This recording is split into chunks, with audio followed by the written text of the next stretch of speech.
Today on Mom to Mom, we are making a DIY pool noodle pencils.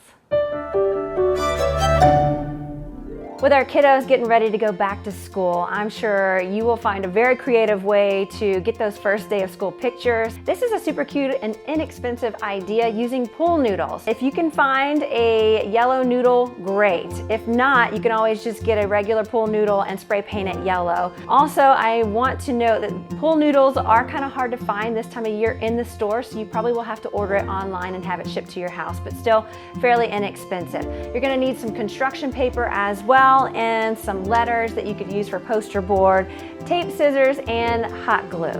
First, you want to cut the pool noodle to however you want it. So you can do it to the height of your kids. If you have one that's going into pre-K or kindergarten, you can leave it their height, and then it's fun to see how much they've grown after the year, or if you want them to be able to hold it, you can do a short one like this. Then you want to take your brown paper and kind of cut it just a little bit. Then you want to take your permanent marker, make sure it's black, and color one of the corners to create that pencil effect. Then you're going to roll it up, then take your hot glue gun and seal it.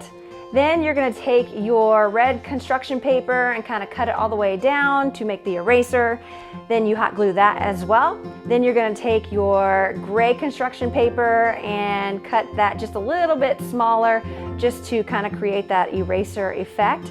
Hot glue that as well once you get it into place. Then you can put your numbers or letters on there, and then you have the perfect photo op for your kids on their first day of school. And I have to say, this one is a bit challenging, so you do have to have a lot of patience when you're putting it together, and you might need to enlist some help. It's just a fun activity to grab your girlfriends or your kids to help you out with this project.